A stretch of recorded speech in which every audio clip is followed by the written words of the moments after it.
Okay, fight fans, fight fiends, welcome back to Manny's Thoughts. I, of course, Manny MTL or Manny Montreal. Make sure to check me out on Facebook, Twitter, Instagram, and obviously, thefightcity.com. As usual, I'll give you guys my thoughts on what's going down in the world of combat sports. Let's get started.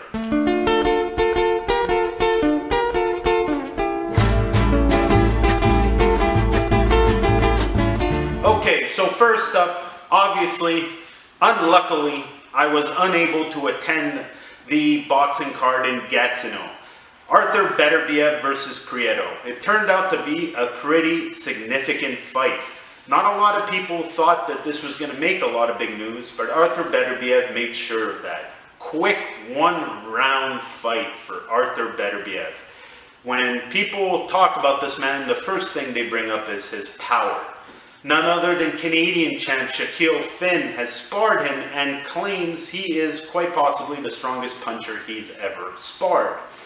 There's a few people that have said this to me before, and I think Prieto is now one of them.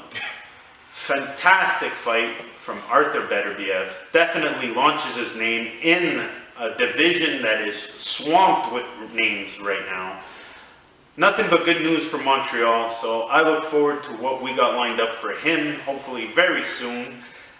Unfortunately, Castile Clayton's card fight was canceled due to his opponent having some sort of medical issues, but don't worry fans, Castile Clayton will be back in action in Quebec City in February on the Luce Bute Alvarez undercard.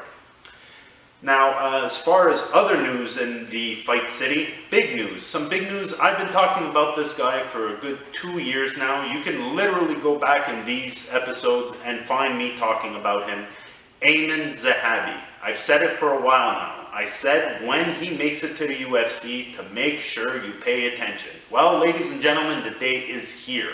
2 years of talking about this kid, saying he deserves to be signed, and well, it's happened. He'll be fighting in the UFC in the Maritimes real shortly. He's going to be making his debut. I've said it before, but I'll repeat myself here. This kid is in a unique position that most people do not understand. Basically being brought up in quite possibly the best MMA gym in North America, having sparred, learned, hung out with some of the greatest minds and athletes in the sport, having the knowledge and the resources that are available to him. I've compared his rise to the beginning of the Conan the Barbarian movie, or even the beginning of the 300 movie. The kid's a real monster, bred to be a fighter.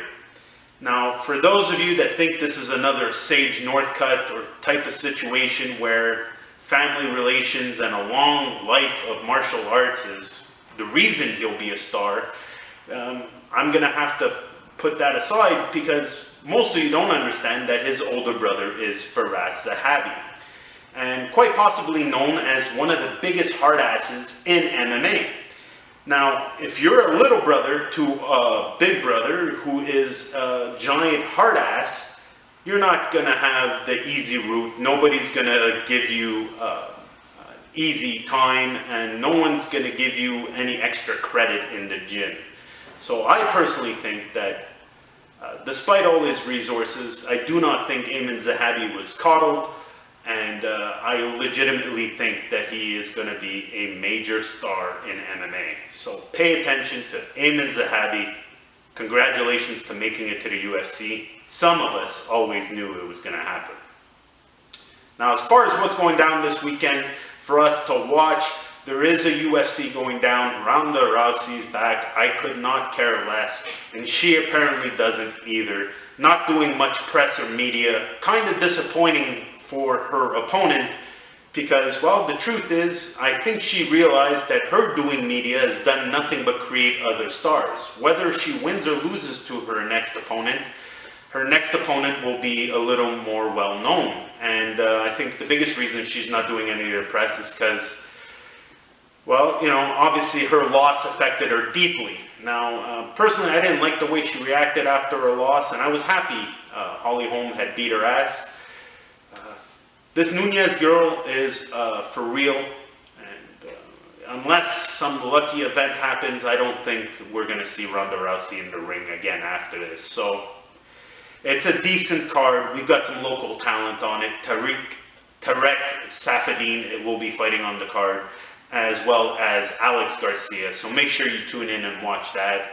One last thing, if you get a chance, going down in Japan, Inu versus Kono, that is going to be one hell of a flyweight fight. If you can find the link, just watch it. Trust me, you'll be happy I suggested it.